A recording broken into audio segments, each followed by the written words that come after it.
Bonjour et bienvenue. J'ai le plaisir donc de co-chairer cette séance sur la neurostimulation du 12 en France en 2023. Je pense que c'est un sujet très important et très intéressant parce que certains d'entre nous ont implanté dès 2014 des patients en France. Et en ce moment, on est à l'aune probablement d'une révolution médico-institutionnels pour pouvoir justement donner un plus large accès à ce type de traitement. Donc je suis très content qu'on puisse partager cette présentation avec l'AFSOL. Et sans plus tarder, je vais passer la parole à ma co-chairman qui m'a demandé que je parle en premier, sinon je me serais effacé. Honneur aux dames. Et donc pour vous présenter les intervenants. Tout d'abord, le docteur Béquignon va nous faire une petite introduction sur cette session avant d'écouter chacun des orateurs. Eh bien, bienvenue à tous. Merci d'être présents sur ce symposium sur la neurostimulation du 12 en 2023. C'est une idée qui avait été suggérée par Olivier Gallet de Saint-Terre, qui n'est pas parmi nous, mais à qui je pense fortement aujourd'hui, et qui a proposé au Conseil scientifique, que je remercie, également notre président de congrès, sous l'égide de l'Association française du sommeil en ORL, de parler de la neurostimulation. Pourquoi ? Parce que ça fait partie de l'innovation, c'est de la chirurgie fonctionnelle active, sans modification structurelle du pharynx, par une électrostimulation du nerf hypoglosse qui va contracter le muscle génioglosse. Mais cependant, cette innovation, bien sûr, nous questionne dans notre prise en charge. Alors, je vais rompre le suspense tout de suite, parce que souvent, la question qui est posée dans les couloirs, c'est « mais quand est-ce qu'on s'y met vraiment en France ?» Et donc, que s'est-il passé depuis l'avis favorable de l'HAS qui a été obtenu pour un des dispositifs de neurostimulation qui est l'Inspire, qui a eu, je vous rappelle, l'avis favorable de la Commission nationale d'évaluation des dispositifs médicaux en 2022. Et nous sommes toujours en attente de la fixation du prix de remboursement par l'assurance maladie et de la création de l'acte chirurgical dans notre classification CCAM. Cependant, c'est un traitement qu'on va pouvoir proposer en recours, j'insiste bien sur tous les mots, en cas d'échec des autres traitements du SAS. Cependant, bien sûr, il y a plein de questions qui se posent. Tout d'abord, quand on parle d'innovation, c'est comment va-t-on l'intégrer dans l'algorithme de prise en charge ? Ensuite, bien sûr, va se poser la question des techniques chirurgicales des différents dispositifs et des complications. Et donc, c'est le docteur Karma Lambercy, qui a une grosse expérience au CHUV de Lausanne, en Suisse, qui va nous parler des différents dispositifs. Renaud Tamésier nous parlera d'un état de l'art des principaux dispositifs et des résultats. Et j'aurai le plaisir avec vous de discuter du rôle de l'ORL dans la sélection clinique et endoscopique. Car bien sûr, sur la fixation du remboursement, c'est un dispositif coûteux et donc il va falloir sélectionner les patients qui en ont le plus besoin. Et Frédéric Gagnadou nous fera la synthèse sur justement ce circuit en France en 2023 de la prise en charge au suivi du patient. Et donc j'appelle sans plus tarder notre premier orateur, Karma Lambercy, que je remercie, qui nous vient tout de suite de Lausanne.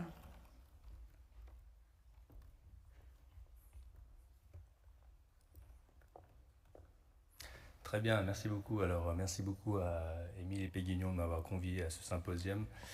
Merci également aux organisateurs du Congrès du Sommeil. Donc c'est vrai que c'est toujours impressionnant pour moi de venir ici devant cette assemblée. Et puis je trouve que le Congrès du Sommeil de Lille est clairement impressionnant. C'est entre le village du sommeil, c'est vraiment un festival du sommeil ici. Donc je suis très honoré d'être présent aujourd'hui pour présenter aujourd'hui la neurostimulation du nerf hypoglosse, donc en 2023. Donc moi je parle spécifiquement de la technique chirurgicale des différents dispositifs, les contre-indications et les complications chirurgicales. Donc je viens de Suisse, je suis un ORL chirurgien, j'implante ces dispositifs depuis quelques années. Pour vous présenter un peu l'équipe avec qui je travaille, donc le professeur Enzer qui dirige l'équipe du Centre du Sommeil avec toute son équipe, et également ma collègue la docteure Sybille Châtelain qui est médecin dentiste avec qui évidemment je collabore pour la sélection des patients. Et puis vous avez vu, on travaille dans un cadre assez magnifique, donc au bord du lac Léman, dans les montagnes suisses. Donc très agréable de travailler dans un cadre comme ça. Alors ça c'est le plan de la présentation. Comme je vous ai dit, je vais axer ma présentation surtout sur la technique chirurgicale de ce dispositif, les complications chirurgicales. C'est ce qu'on m'a demandé un petit peu de donner un peu mon expérience vis-à-vis de ces différents dispositifs. Alors c'est clair que quand on parle d'apnée du sommeil, je ne vais pas vous faire l'affront d'expliquer ce que c'est que la PPC, mais pour moi, quand je vois l'évolution de la PPC depuis 1981 jusqu'à aujourd'hui, donc depuis Sullivan jusqu'à aujourd'hui, l'évolution, je dirais que le principe reste le même. La machine s'est un petit peu améliorée, la taille aussi, la miniaturisation aussi de l'appareil. Donc les masques, les interfaces sont différentes, donc on voit clairement une évolution, mais ce n'est pas vraiment une révolution pour moi. Et puis les autres traitements pour l'apnée du sommeil, on voit les orthèses. Donc les orthèses, il en existe de toutes sortes. Il y avait des monoblocs à l'époque, il y a des qui étaient beaucoup plus encombrants. Aujourd'hui, il y en a qui sont beaucoup plus adaptés, plus ergonomiques, plus fins et puis plus solides. Autres traitements qui existent qui sont conservateurs et pas chirurgicaux, donc les gilets positionnels, les vibreurs qu'on met au niveau du thorax pour éviter de dormir sur le dos. Ensuite, maintenant, quelle est la place de la chirurgie? C'est vrai, avant la PPC, vous avez la trachéotomie, clairement assez violent. Je pense que vous qui êtes des médecins du sommeil, vous trouvez ça trop violent, la chirurgie, par rapport à la prise en charge des apnées du sommeil. Et puis, alors les ORL, c'est vrai qu'on s'est un petit peu discrédité dans les années 90 où, à Tire-Larigot, on a fait des chirurgies du voile du palais. Les dégâts ont été assez considérables. Je pense qu'il y a toute une génération de somnologues qui ont été traumatisés par ça, entre la chirurgie du voile du palais, les complications qui peuvent en suivre, entre les jetages nasales, la rhinolalie ouverte et puis toutes les douleurs qui peuvent en suivre. Donc ce genre de chirurgie aussi extensive sont là maintenant très limitées, c'est des patients bien sélectionnés, les UEPP sont modifiés maintenant actuellement pour d'autres techniques chirurgicales. Après il y a la chirurgie bimaxillaire, donc qui consiste à avancer la mandibule et le maxillaire. Ça c'est également une technique chirurgicale qui est tout à fait disponible.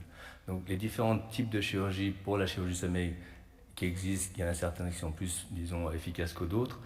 Mais je dirais que celle qui a vraiment révolutionné un peu la prise en charge maintenant sur les dernières années, et puis aujourd'hui on est en 2023, on parle de la neurostimulation du nerf hypoglosse. Et ça change clairement, je pense, la donne par rapport à nous en tant qu'ORL, quand on arrive dans le paysage de la prise en charge des patients qui ont des apnées du sommeil, c'est qu'on peut proposer un traitement qui est efficace. Et je pense qu'en 2023, vous avez le devoir également de pouvoir dire aux patients qu'il existe d'autres traitements que la PPC si la PPC ne marche pas. Donc voilà, c'est vrai que la prise en charge de ces patients, quand ils ont un traitement conservateur qui ne marche pas en termes de ni chirurgie ni la PPC, on sait que l'échec de PPC ou de l'orthèse ou des UPP qui ont été faites par le passé, ça ne marche pas. On peut se dire que la chirurgie de l'implantation de nerf hypoglosse est une chirurgie qui est envisageable pour ces patients. Donc c'est des patients qui sont bien sélectionnés au préalable au bord de sommeil.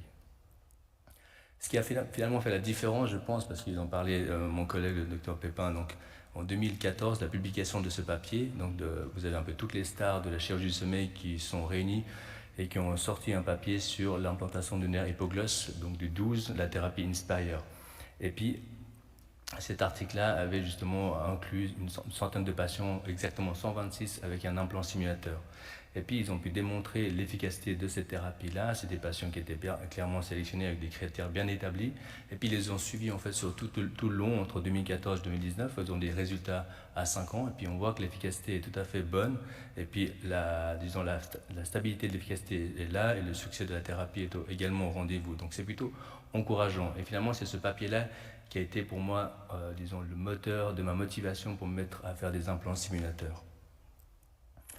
Alors il y a beaucoup de thérapies, il y a deux ou trois types de simulateurs qui existent actuellement, mais celui de Imtera, je ne vais pas trop en parler parce qu'en fait il n'est pas vraiment disponible sur le marché, mais la thérapie Inspire qui est un neurosimulateur hypoglosse, lui a montré clairement qu'il est efficace, non seulement sur la durée, mais en termes de succès, on est très content. C'est une technique chirurgicale qui n'est pas du tout invasive, hein. Entre nous, on s'entend, hein, quand on parle de chirurgie invasive, c'est pas délabrant autant que ça. Et c'est une technique qui est plutôt sûre, qui a peu d'effets secondaires, et puis l'hospitalisation est de courte durée, et puis les soins post-opératoires sont assez simples. Alors, les indications et les contre-indications. Alors, ces indications, c'est des patients donc, qui sont en échec de CPAP, en échec d'orthèse d'avance mandibulaire, qui ont un index d'apnée-hypopnée, c'est-à-dire qu'ils aient un SAOS de degré modéré à sévère, des apnées qui sont obstructives plutôt, et exclure les patients qui ont des apnées centrales, plus de 25%. L'IMC donc, doit être en dessous de 25, Et évidemment, ça c'est au préalable un examen qui est important, c'est l'endoscopie du sommeil. Je crois qu'Emilie va développer un peu plus tard. C'est pour sélectionner les patients s'ils sont des bons répondeurs ou pas d'un point de vue anatomique. C'est que l'endoscopie du sommeil va déterminer si un patient va bien répondre à un stimulateur ou pas. Donc l'endoscopie de sommeil est un examen au préalable obligatoire pour bénéficier d'un stimulateur. Contre-indication, donc le collapsus concentrique et vélopharyngé lors de l'endoscopie de sommeil va déterminer si ce patient pourrait être un bon candidat ou pas. Et le concentrique, c'est une contre-indication, c'est-à-dire qu'il sera un mauvais répondeur au stimulateur de la thérapie Inspire. Par contre, la thérapie Nyxoah, qui est un stimulateur bilatéral, pour eux, il n'y a pas de souci, on peut y implanter avec un collapsus concentrique.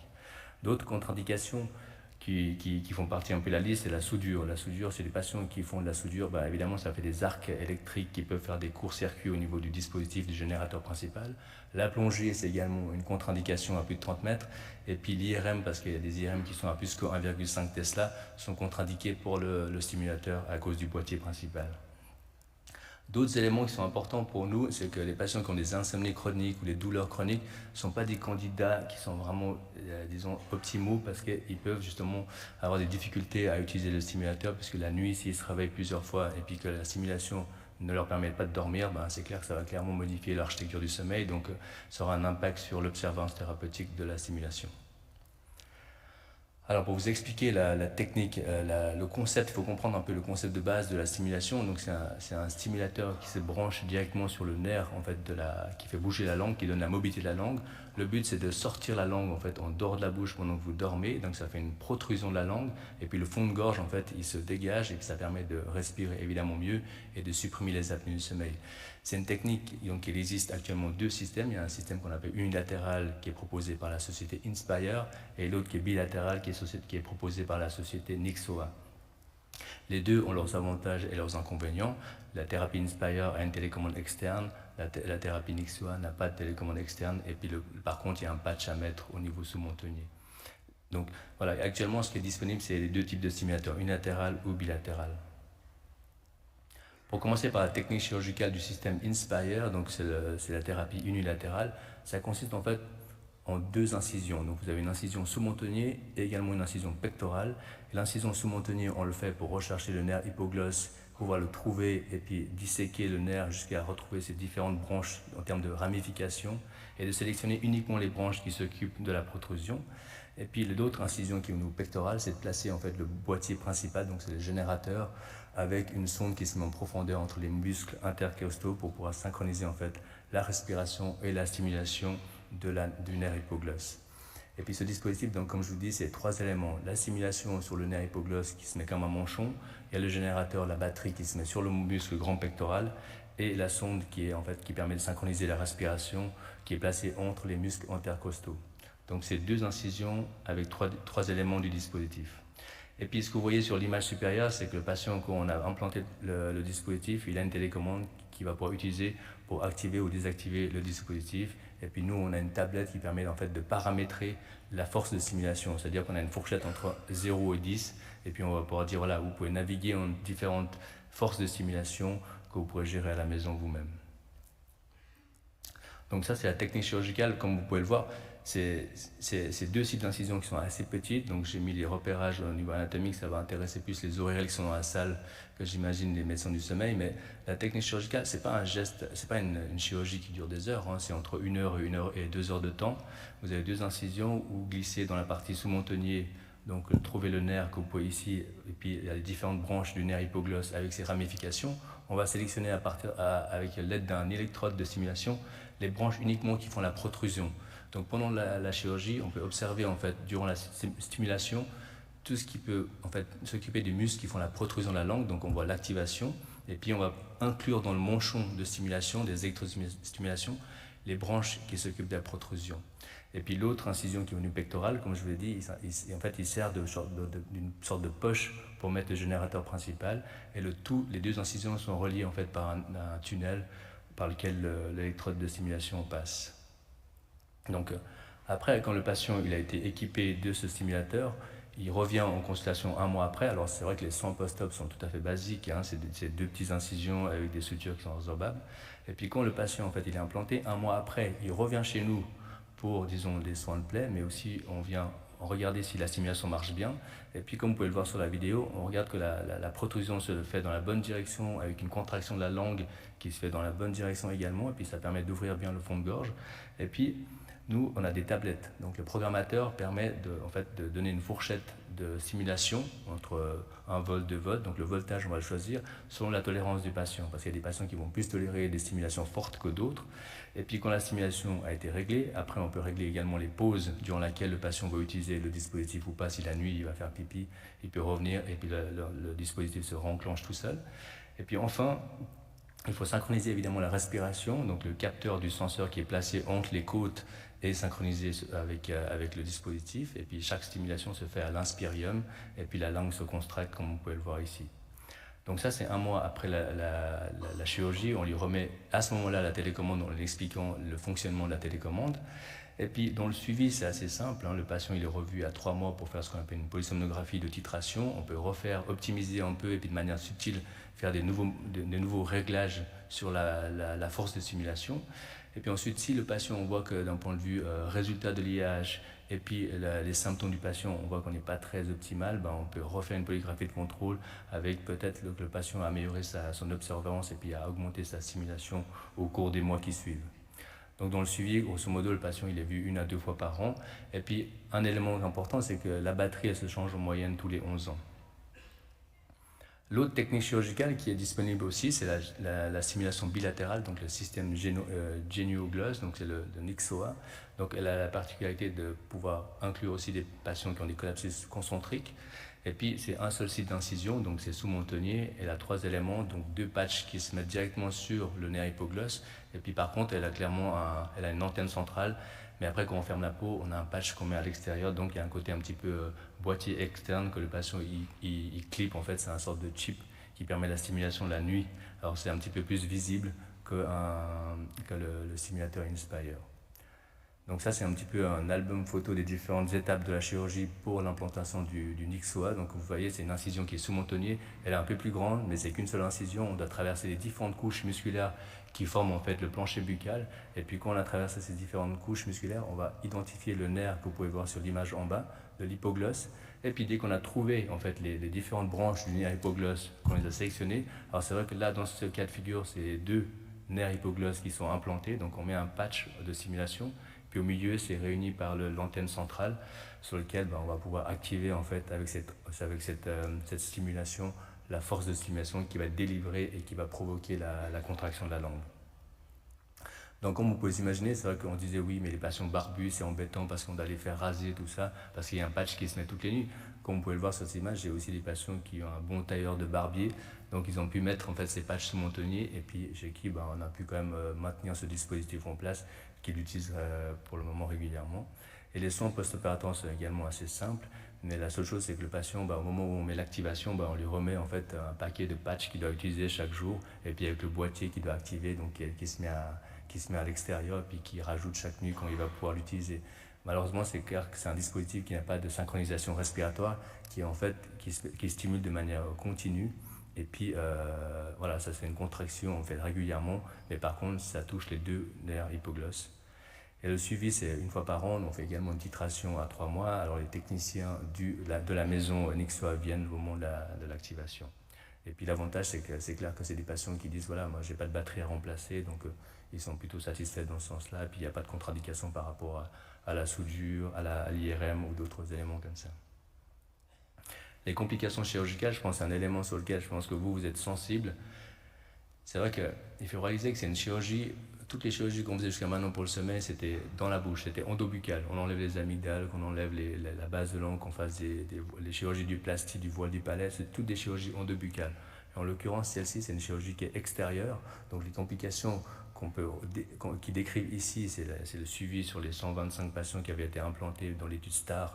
Et on retrouve en fait dans la première année, vous pouvez le voir sur la première colonne, alors c'est clair qu'il y a des effets en fait par rapport à la langue, des abrasions sur le bord de langue, on peut avoir la bouche sèche, on peut avoir un inconfort par rapport à la force de stimulation. Ça, c'est des éléments qui ont été rapportés sur la première année. Et puis après, on les suit sur le temps. Et puis on voit qu'à 5 ans, ces éléments ont quasiment tous disparu. Donc c'est clair que c'est des inconforts de la stimulation, l'abrasion, tous ces éléments-là, en fait, ces effets secondaires sont mineurs. Et puis il faut se dire qu'avec le temps, elles disparaissent. Donc c'est pour ça que c'est plutôt encourageant en se disant que ce n'est pas une technique chirurgicale qui est trop délétère en termes de résultats fonctionnels, parce que les gens ils peuvent continuer à boire, à manger, à parler, donc il n'y a aucune répercussion de ce côté-là. Alors que quand vous faites une chirurgie endobuccale, ben vous savez que les gens ils vont quand même avoir de la peine à manger, ils vont avoir des risques de saignement, donc les complications sont clairement différentes. Alors ici vous avez des quelques éléments par rapport aux complications qui peuvent se produire après ce genre de chirurgie. Alors, ils ont comparé des techniques chirurgicales standards versus des techniques chirurgicales liées à la neurostimulation. Alors, c'est vrai qu'ici, il y avait une grosse série avec 1200 patients avec le système Hypogloss Stimulation. Et là, on voit que la stimulation, en fait, elle a peu de complications, elle est vraiment faible. Et puis, en termes de complications post-opératoires, même à 3 mois, elle est très faible comparée aux autres types de chirurgies, que ce soit le voile du palais, que ce soit les chirurgies multi-étagées qu'on peut faire au niveau rhinopharyngé, oropharyngé ou hypopharyngé. Et donc, les complications sont clairement faibles en post-opératoire. Et puis, une autre chose qui est importante, c'est que cette chirurgie-là, alors en Suisse, moi, quand je fais l'implantation de l'hypogloss, les patients sont hospitalisés 2-3 jours, mais dans les centres aux États-Unis, ils le font en ambulatoire. Donc, le patient, il vient le matin, il est implanté et après, il rentre à la maison. Alors, c'est un élément important, c'est que la réadmission après ce genre de chirurgie est extrêmement faible, comme vous pouvez le constater sur ces études, alors que les autres chirurgies, il y a la douleur et les saignements, qui sont des éléments qui vont probablement nécessiter une réhospitalisation à court, à moyen terme.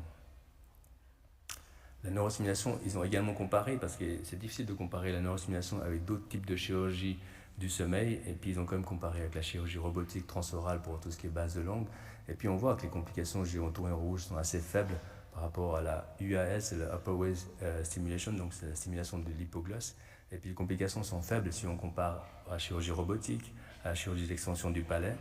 Donc c'est plutôt encourageant et surtout rassurant en se disant qu'on peut implanter des stimulateurs sans faire face à trop de complications chirurgicales.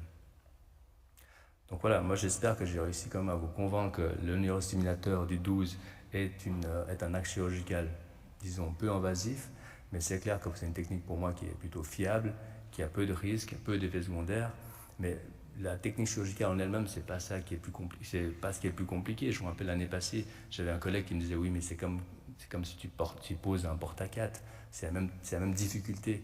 En termes de technique chirurgicale, ça prend 1 heure, 2 heures, 3 heures, ça dépend un peu de l'expérience. Mais ce qui est important, c'est vraiment en amont, sélectionner les bons patients, et puis vraiment selon les critères stricts, et puis évidemment en aval de faire un suivi qui soit correct en termes de simulation, voir l'observance des patients, puis savoir vraiment s'ils ont un suivi qui soit régulier dans le temps par la suite. Et ça va donner un résultat, ça va apporter un succès à votre traitement qui sera au rendez-vous. Et puis en termes d'alternatives de traitement, en cas d'échec de traitement conservateur comme la PPC et l'orthèse, je pense que c'est une bonne alternative. Les résultats, à travers les études, ont montré l'efficacité sur la durée, donc ça, il n'y a pas vraiment de discussion à avoir. Et puis je pense que quand ça va arriver en France, avec la technologie, donc quand la haute autorité de santé va autoriser le remboursement de cette technologie en France, ça sera, je pense, un peu l'effet Black Friday, je pense. Il y aura pas mal de centres de sommeil qui vont être sollicités parce que les patients vont probablement lire dans les médias que cette technologie est remboursée. Alors je pense qu'il faut calmer surtout l'enthousiasme de ces patients, leur dire voilà, vous ne pouvez pas tous bénéficier de ce traitement, il faut sélectionner ces patients, passer par l'endoscopie de sommeil, voir s'ils répondent à tous les critères pour être implantés avec le stimulateur. Donc voilà, je vous remercie pour votre attention. Merci. Merci beaucoup pour cette présentation. Est-ce qu'il y a des questions dans la salle? On a quelques minutes. Peut-être une première question pour un patient donné. Comment est-ce que vous choisissez entre les deux dispositifs avec une simulation unie ou bilatérale?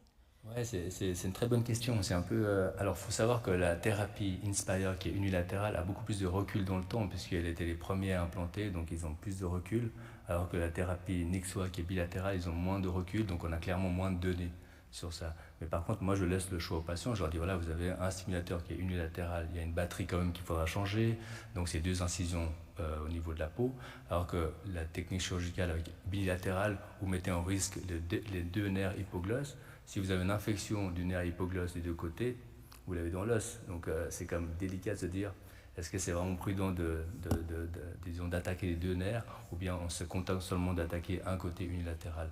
Sachant que quand on fait la stimulation du nerf hypogloss, en fait, La langue, c'est une musculature qui est donc la musculature intrinsèque de la langue et la musculature extrinsèque de la langue. C'est vraiment des faisceaux musculaires qui sont vraiment imbriqués l'un dans l'autre. Puis quand on fait une activation unilatérale, ça va faire une protrusion de toute la langue. Donc qu'elle soit unilatérale ou bilatérale, c'est pas dramatique. Mais je dirais que moi, la manière dont je propose aux patients, sachant que le dispositif, les deux sont disponibles chez nous, je leur dis voilà, vous avez les avantages des uns, les inconvénients des autres. Il y a une technique que j'ai plus l'habitude parce que j'ai fait plus d'implants Inspire qu'en XOA, donc après je les laisse un peu choisir. Mais après, le patient qui a un collapsus concentrique qui n'est pas éligible par la thérapie Inspire, vous pouvez leur proposer la thérapie NIXOA qui est possible pour les collapsus concentriques. Merci beaucoup. Pas de questions dans la salle? On va passer au prochain. On est déjà un petit peu en retard, donc on va passer à la prochaine présentation. Donc on a le plaisir d'accueillir Renaud Tamizier, qui va donc nous faire une présentation de l'état de l'art, des principaux dispositifs et des résultats associés. Merci beaucoup Renaud, c'est à vous pour 15 minutes. Je peux le faire en 5 si tu veux, mais... donc, état de l'art hein, sur les dispositifs de résultats. Donc, on va effectivement commencer à avoir pas mal de publications et donc on ne pourra peut-être pas tout voir. Donc, je remercie bien tous les participants à ce symposium et puis de m'avoir inclus aussi dans ce symposium. Donc, voici mes conflits d'intérêts. Le plus approprié et Inspire qui nous ont aidés pour un forfait innovation et permettre d'implanter quelques patients à Grenoble. Donc la stimulation électrique du nerf hypoglosse, c'est une histoire qui remonte à plus de 40 ans, avec pas toujours des grands succès, hein, pourtant des gens extrêmement talentueux. Et c'est vrai que c'était pas gagné. Et donc à force de persévérance, eh bien, il y a eu des premiers essais. Dont le premier était déjà avec une thérapie, les premières générations Inspire. Alan Schwartz avait présenté un essai qui était déjà multicentrique et qui montrait une amélioration de l'IH qui, dans le temps, se persiste, hein, parce que c'est quand même un des points extrêmement importants, c'est que si on prend sur une thérapie, il faut être sûr que l'effet, on va stimuler un nerf, hein, est-ce que cet effet-là peut être prolongé dans le temps, parce que si effectivement il faut changer l'emplacement d'une électrode tous les 2 ans, ça serait problématique. Ce qui est aussi regardé dans cet essai, ce qui n'était pas forcément évident, c'est est-ce que on a une couverture de la normalisation de l'IH à la fois en sommeil lent et en sommeil paradoxal, ce qui était le cas. D'autres thérapies en sont utilisées aussi, hein, donc c'est les travaux qui ont été faits un peu plus tard, donc qui avait été publié dans Sleep, et puis avec une amélioration là aussi de l'IH à 3 mois, 6 mois. Ce qu'il faut voir aussi, c'est que c'est très compliqué d'être certain qu'on va choisir un bon répondeur ou même un super bon répondeur. Et il y a des patients qui échappent à la thérapie et le mode, on en a déjà un peu parlé, le mode de sélection des patients, eh bien c'est complexe. Et donc on peut se poser la question des critères et quels sont les critères. Alors bien sûr on pense à la sévérité, on pense à l'obésité. Si il y a une obésité importante, probablement, vous voyez là ici l'IMC médian ou moyen était à 32, quasiment 33 kg par mètre carré, mais est-ce que le typologie d'événement, est-ce que le comportement du pharynx est important? Donc c'est le parti pris qui a été pris par Inspire, qui vont sélectionner leurs patients sur comment se passe le collapsus. Est-ce que on va dire il y a 2 extrêmes, un collapsus antéro-postérieur, un collapsus concentrique, et il faut prendre les collapsus antéro-antérieurs, pardon. Évidemment, si on va stimuler le génioglosse, hein, la langue, pour avoir la protrusion, si c'est une fermeture concentrique, probablement ça sera un peu moins efficace. Donc ça c'est l'essai pivot, hein, dont on a un petit peu déjà parlé, et qui a montré donc chez des patients qui avaient un IMC inférieur à 35, qui avait aussi un index d'événements respiratoires jusqu'à sévère, mais pas les extrêmes, encore une fois.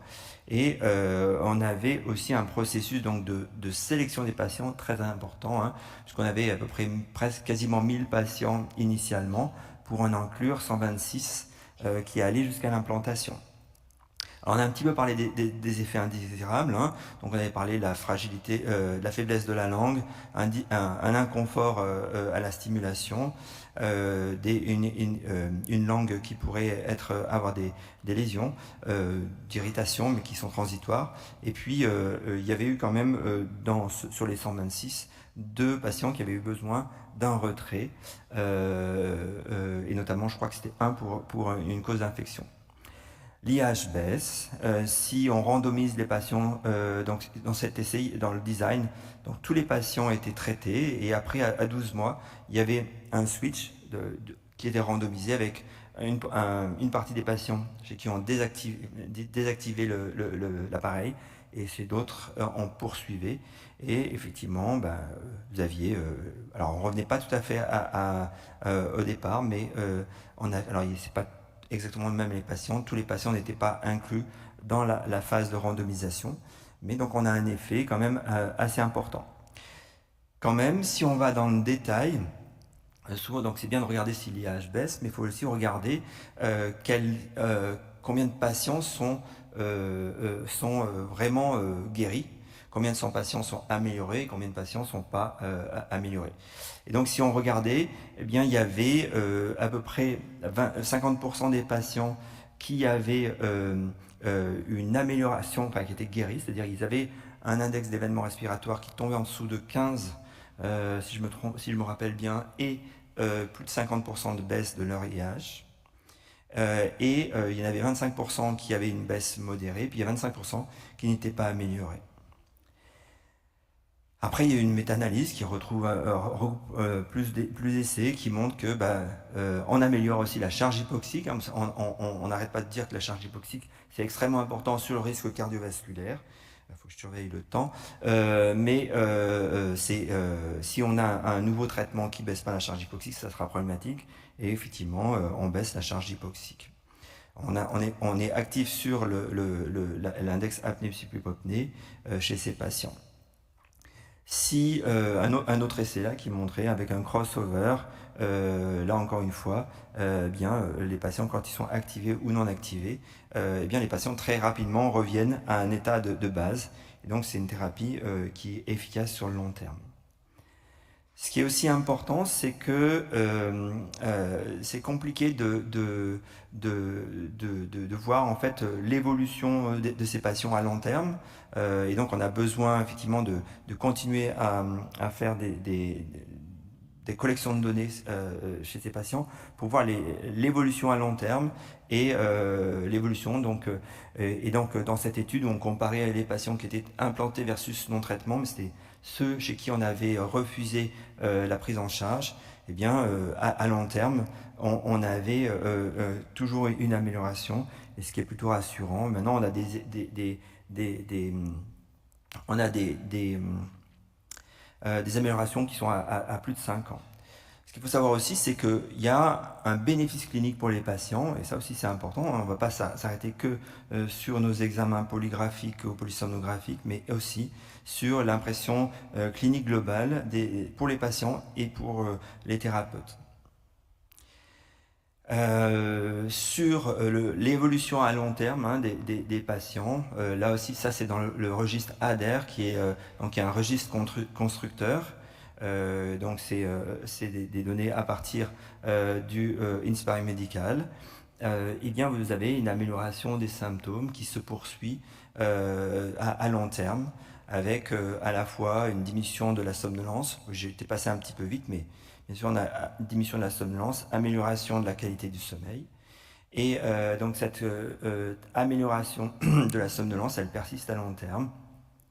Et elle est quasiment comparable à ce que l'on pourrait obtenir dans une cohorte à peu près semblable, avec une pression positive continue. Sur donc la poursuite, donc vous voyez, c'est pas un effet placebo, parce que ce qui est toujours embêtant quand on voit par exemple les études où on fait un médicament versus un placebo, on voit que sur les POAF, quand vous êtes persuadé qu'on vous traite, eh bien vous vous améliorez. Et là, on voit bien que l'effet persiste à long terme. Donc, ce n'est pas que le fait de sentir qu'il y a une stimulation qui se dit on doit être mieux. Non, à long terme, à 12 mois, on a vraiment cet effet qui persiste. On a l'impression qu'il n'y a pas d'effet d'atténuation à long terme. Sur le plan de l'EPWORF, là aussi, il y a eu une méta-analyse qui montre que l'ensemble le résultat, alors c'est vrai qu'il n'y a pas énormément d'études, mais c'est consistant sur les différentes études, quelle que soit la thérapie, quel que soit le device, on a une amélioration des symptômes à long terme. Il y a peut-être quand même quelques drapeaux rouges sur lesquels il faut être prudent. C'est une thérapie quand même qui va avoir lieu pendant le sommeil. Et une stimulation électrique, avec une contraction de la langue, certains patients vont la ressentir. Et donc, il y a peut-être des patients sur lesquels il faut être un peu prudent dans l'implantation, puisque, et notamment, on pense tout de suite aux patients qui ont une insomnie associée, le COMISA. On a presque 30% des patients. C'est aussi ces patients qui vont avoir peut-être un peu plus de difficulté à adhérer à la pression positive continue. Et si on n'est pas vigilant d'implanter des patients qui ont une insomnie ou une pathologie fragmentant le sommeil comme le RLS, on risque d'avoir des échecs, non pas de la thérapeutique, mais des échecs de capacité à augmenter suffisamment la stimulation en intensité pour traiter le syndrome d'apnée du sommeil, parce que là, on va être en compétition avec le sommeil, et ça sera effectivement problématique. Donc, là c'est une étude où on regarde peut-être des clusters de patients qui vont être plus particulièrement compliants à la thérapeutique, et justement ceux qui ne sont pas compliants, c'est ceux qui ont un trouble de la continuité du sommeil. En termes de coût-efficacité, donc il y a des études qui commencent à sortir. Est-ce que la thérapie, vous implantez un device, on a vu, donc avec alors ça va dépendre bien sûr de quelle intensité est nécessaire pour stimuler et avoir une efficacité, mais on va pouvoir aller jusqu'à une dizaine d'années de vie de la batterie. Donc est-ce que, en termes de santé publique, en termes de coût-efficacité, est-ce que ça va être rentable? Est-ce que les patients vont pouvoir avoir un traitement suffisamment long pour que le coût de la chirurgie, le coût du device, soit l'équivalent d'un autre traitement? Et selon les études, quand on dépasse effectivement je crois que les 5-6 ans, on commence à devenir rentable. Mais c'est un traitement différent, c'est un traitement de 3e ligne pour des patients qui ne seraient pas traités par ailleurs. Donc il y a une dernière étude qui est sortie là avec le système IMTERA, donc là une nouvelle avec 20 sites. Donc la particularité, c'est que là il n'y a pas de présélection. Alors il y a d'autres critères de sélection, mais donc là aussi il y a vraiment un screening très très serré des patients, avec des patients qui encore une fois sont peu ou pas obèses, assez jeunes, donc comme toujours pas beaucoup de patientes inclus dans les essais cliniques. Un IH quand même sévère, mais on ne dépasse pas les 55. Une charge hypoxique qui correspond à 9% du temps de sommeil, donc c'est quand même pas mal. En termes de comorbidité, les auteurs disaient peu comorbide. Il y a quand même 48% d'hypertension, je dirais presque c'est un petit peu des patients un peu tout venant. Vous voyez, le temps de procédure, c'était 77 minutes. La plupart des patients, mais pas tous, étaient en ambulatoire, c'est-à-dire certains patients avaient besoin de rester un peu plus longtemps, plus d'une nuit. Et puis donc il y avait un patient qui était perdu et un explanté. Les résultats, c'est à peu près pareil. Donc là, c'était randomisé d'emblée. Pardon, je suis allé peut-être un petit peu vite, mais là, thérapie on, thérapie off, d'emblée randomisé. Et vous voyez clairement une différence. Et vous voyez que même le groupe contrôle, il s'améliore sur l'IH même. Donc à 4 mois et puis à 12 mois, tout le monde était passé sous la thérapie on. Donc à la fois, il y avait une amélioration significative au niveau de l'IH, mais il y avait aussi une amélioration significative en termes des symptômes, à la fois sur la somnolence, sur le FOSC et puis sur des critères de qualité de vie qui sont intéressants. Et là, pareil, si on regarde les critères en termes de réponse au traitement, donc là, on était à 42% de patients qui avaient un IH qui était diminué de plus de 50%, c'est peut-être pas très bien labellisé, et avec là, un IH qui était inférieur à 20 par heure. Et puis, il manquait une parenthèse là, et sur la charge hypoxique, diminution de plus de 25%, 60% des patients avaient une diminution de plus de 25% de leur oxygène désaturation index. Donc, la stimulation du nerf hypoglosse, elle est vraiment à nos portes, puisque comme on attend donc, le remboursement, mais il y a d'autres devices qui vont arriver, peut-être pas tout de suite sur le marché français. Il y a plus de 40 ans de développement, c'est une solution thérapeutique qui est disponible. On a vraiment une nécessité d'optimiser la sélection des patients. Alors c'est vrai que pour l'instant c'est une solution d'échec, mais c'est comme la chirurgie, probablement, il faut quand même se poser la question, est-ce qu'il n'y a pas des patients qui sont des extrêmement bons répondeurs, et si on est capable de les sélectionner, plutôt qu'ils aillent à un échec de PPC, qu'ils aillent directement à leur traitement le plus efficace et le plus rentable pour eux, et personne n'aura perdu de temps comme ça. On a vraiment une optimisation de la prise en compte du sommeil pour favoriser l'observance de ces devices aussi, parce que si le patient n'appuie pas sur la télécommande, ça ne marchera pas. Puis enfin, il y a aussi probablement des aspects socioculturels à évaluer, de se faire mettre un implant pour toute sa vie ou pas.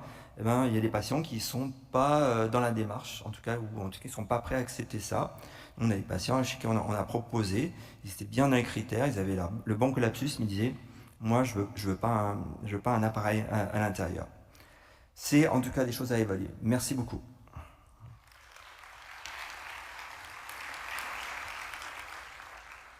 Merci beaucoup pour cette présentation très, très exhaustive et très éclairante. J'ai aussi bien aimé en fait la façon dont tu présentes ce traitement, parce qu'en fait c'est un traitement qui repose sur deux compétences. Il y a une compétence chirurgicale, mais derrière il y a aussi toute une compétence quand même liée à la calibration et à la reprise de calibration, ce qui ne se fait pas dans les PPC, puisque maintenant on a des PPC autocalibrantes, et qui sous-entend quand même vraiment un training en complément de la chirurgie des équipes au niveau de l'adaptation. Nous, on a 16 patients appareillés à Bordeaux, et on les suit dans le premier en 2014, puisqu'on était sur la publication du New England, et on a été amené à les revoir assez régulièrement et à les retitrer. L'autre élément, je pense, qui est important, c'est que la calibration, elle ne se fait pas que sur l'index d'apnée, elle se fait aussi sur l'architecture du sommeil, parce qu'on a bien vu qu'en fonction de l'intensité de la stimulation versus le bénéfice, il y a ces éléments-là qui sont très intéressants. Donc c'est vraiment une thérapeutique personnalisée qui est, à mon avis, très très prometteuse, mais qui sous-entend quand même une formation et une implication des équipes assez importante, avec d'ailleurs une formation à l'étranger pour les chirurgiens. Enfin, il y a tout un protocole, et pour les équipes de titration aussi. Est-ce que vous avez des questions par rapport aux différents types de dispositifs ou par rapport aux résultats qui ont été proposés? On a 5 minutes pour avoir quelques questions là. Pas de questions sur l'électronique par contre, s'il vous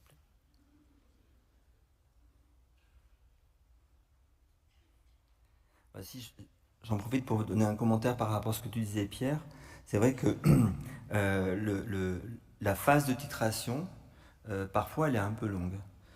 Parce qu'on titre sur une nuit, donc on va après avoir activé l'appareil, on va attendre que le patient s'acclimate à cette stimulation, il va monter progressivement en intensité, et puis on va vérifier sur la nuit quel est le bon niveau. Mais c'est vrai que si vous stimulez suffisamment, les gens ne dorment plus, il n'y a plus d'apnée. Donc ça c'est très efficace, mais en termes par contre d'amélioration de symptômes, c'est un peu moins.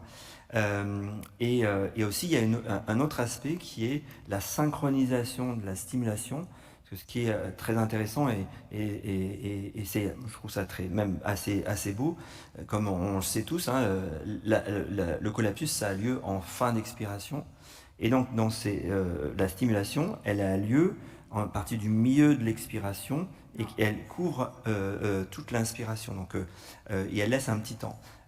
Et en fait, si c'est pas synchrone, si vous stimulez que pendant l'inspiration et que le collapsus a eu lieu, vous réouvrez pas les voies aériennes. Donc, c'est vraiment des déterminants que ça soit super bien réglé et que ça soit aussi super bien détecté. Je crois qu'il y avait une question en haut pour un monsieur. Ou alors il a renoncé à poser la question. Pas d'autres questions? Voilà, alors il faut un micro. Moi, j'ai une petite Madame, question en pour attendant vous. que le micro arrive à la dame. Toi et Renaud qui a épluché la littérature, est-ce qu'il y a... Est-ce que tu as trouvé... Pardon. Ah, je pose la petite question en attendant. Oui, non, mais en même temps, je montre pour que Brigitte puisse récupérer le micro. Donc, on voit bien dans les résultats que tu as montrés les bénéfices sur les symptômes, sur l'IAH. Est-ce qu'il y a quelques données sur le bénéfice cardiovasculaire?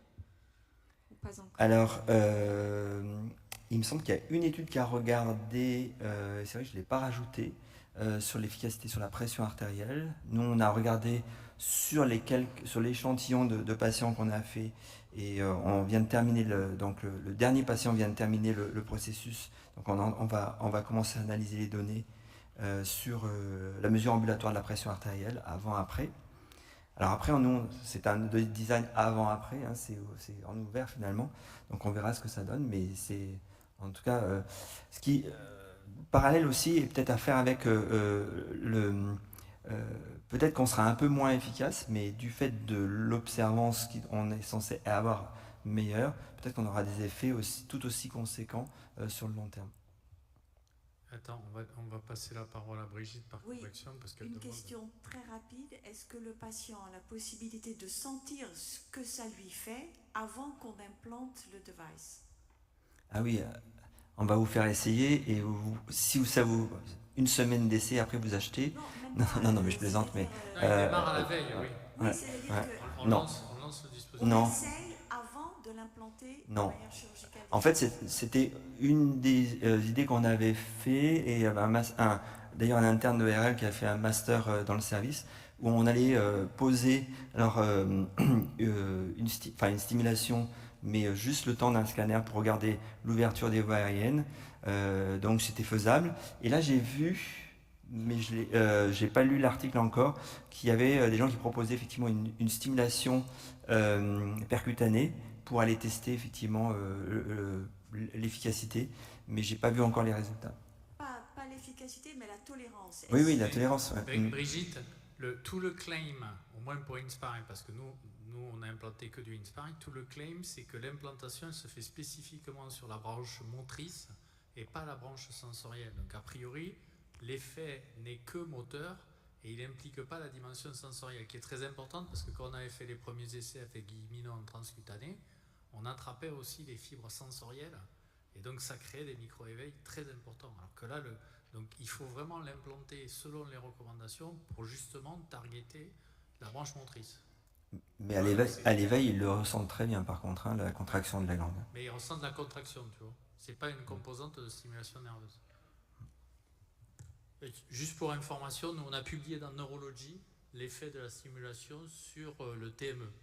Et on a montré que, en ouvert hein, bien sûr, on a montré que la stimulation améliorait significativement la somnolence, ce qui est très, très positif. Hein. Je regarde la montre, excusez-moi. On peut passer. Je pense qu'on est à peu près dans les temps là. Bailey. Merci.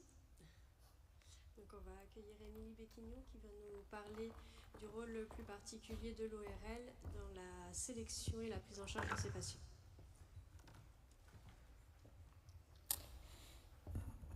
Merci. Donc justement, l'avantage au moins qu'on a le temps, c'est qu'en France, comme on n'a pas encore le remboursement fixé, ça permet justement de réfléchir. Et donc peut-être cette présentation va peut-être susciter plus de questions que de réponses.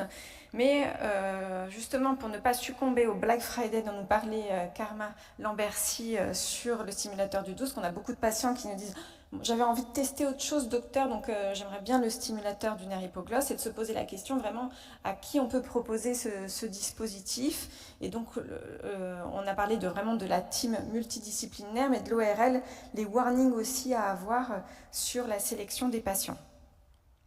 Donc finalement, si je fais une petite synthèse de tout ce qui vient d'être dit, globalement, c'est une chirurgie qui est fiable, avec des résultats importants sur les symptômes et la sévérité du SAS, et les résultats sont stables dans le temps. Si on reprend dans la prise en charge globale du SAS, finalement, on a toujours nos traitements de référence en première intention, la PPC et l'orthèse. Et puis depuis 10 ans, il y a en France le développement des endoscopies sous sommeil induit qui permettent de cibler les sites obstructifs pour proposer des traitements ciblés. Et puis ça s'accompagne également sur le plan ORL d'une modification des techniques chirurgicales. Maintenant, les amygdales linguales, qui étaient une technique parfois un peu périlleuse, les basiglosectomies d'amygdales linguales robot assistées sont très confortables avec une bonne visualisation du site opératoire pour le chirurgien. Et puis les techniques chirurgicales de pharyngoplastie, Karma vous en a parlé, les fameuses UVPP ont réséqué les tissus en étant très délétères.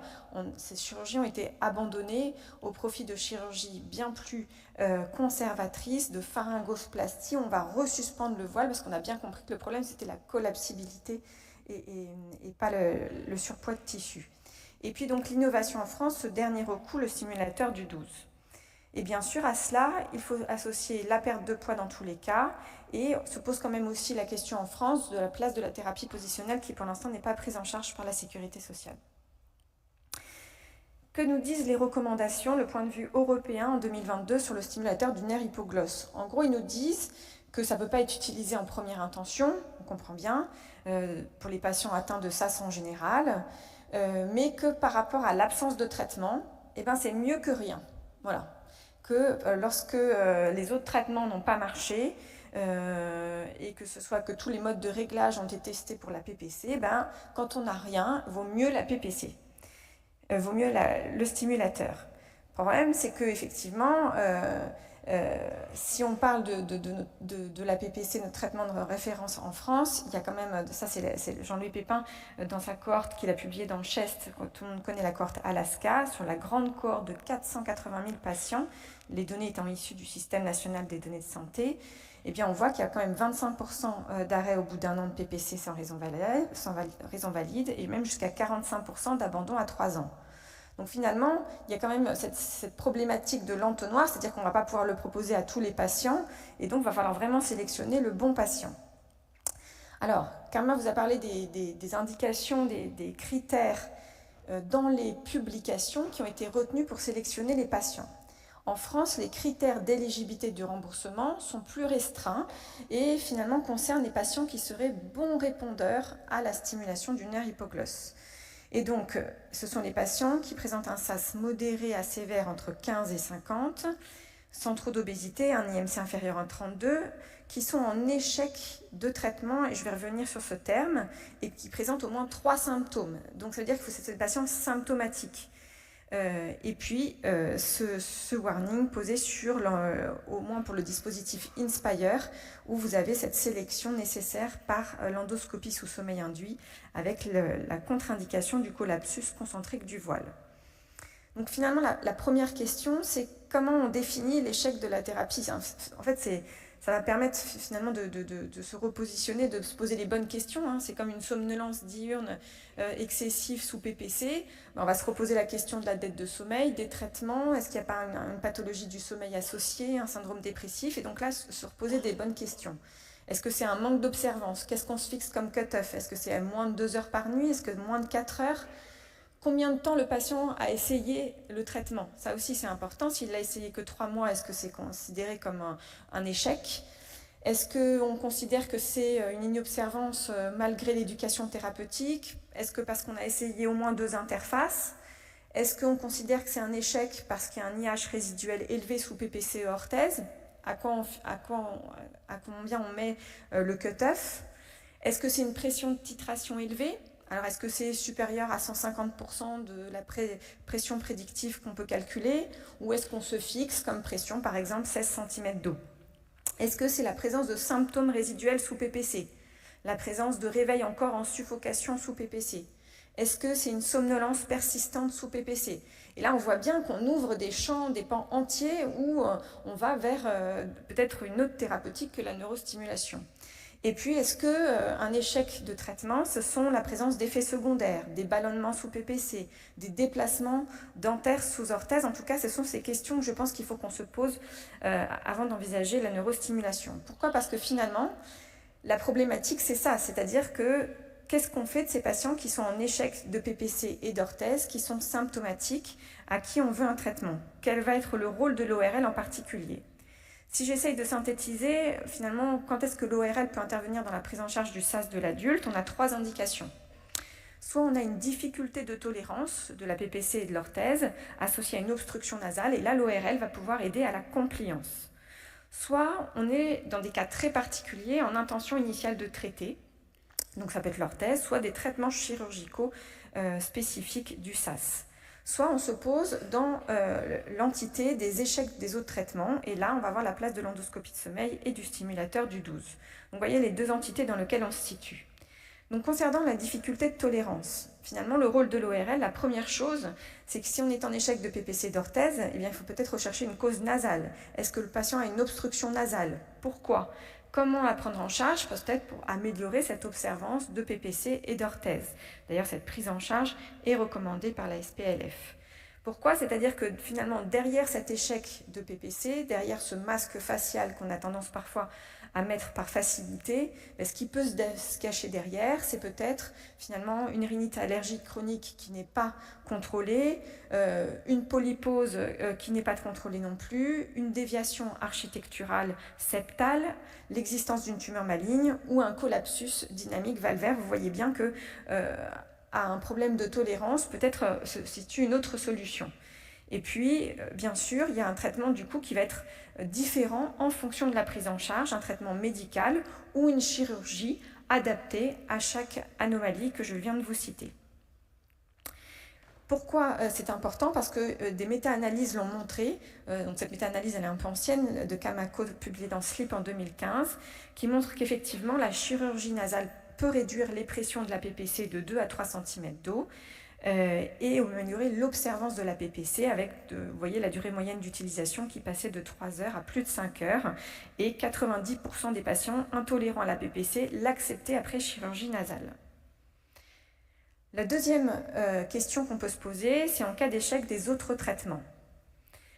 La question c'est, est-ce que donc, le patient en échec de PPC d'orthèse, est-ce que finalement lors de l'examen éveillé, il n'y a pas un facteur anatomique qui est prédominant et qui est accessible à une chirurgie? On sait que la maladie apnéique est une maladie hétérogène, multifactorielle, et on peut avoir un facteur anatomique prédominant.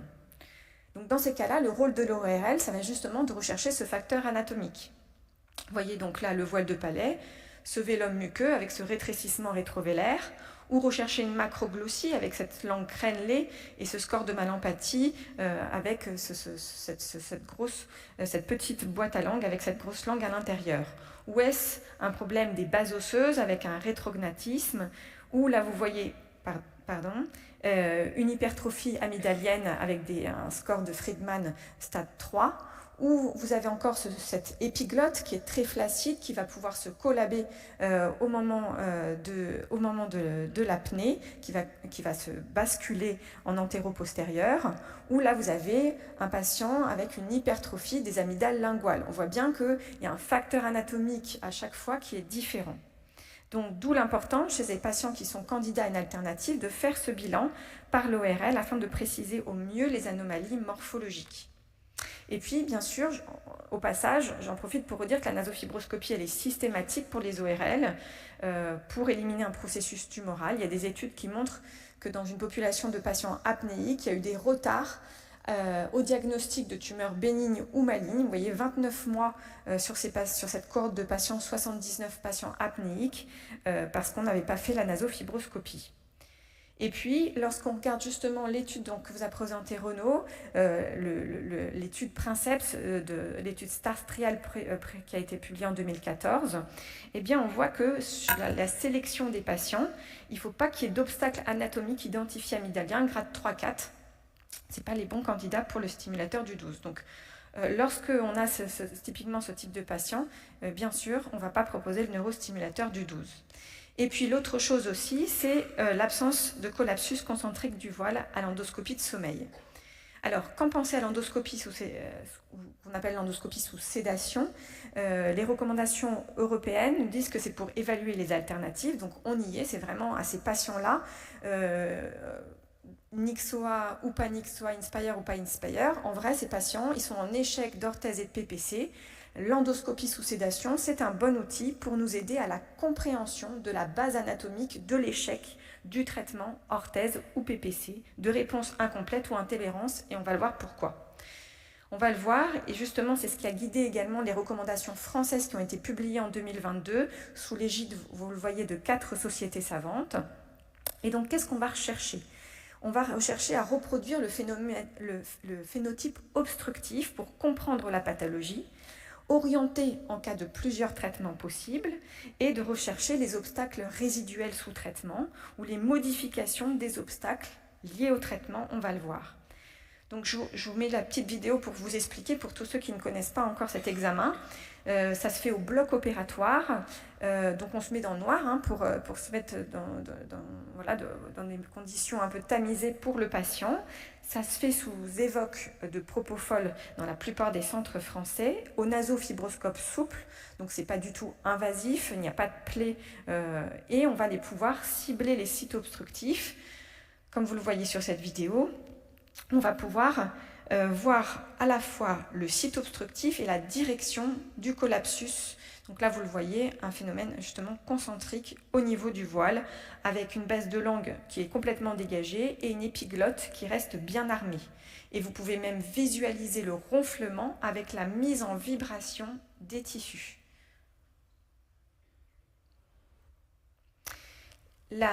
Pour nous, les ORL, les recommandations nous guident sur l'utilisation d'une procédure anesthésique standardisée.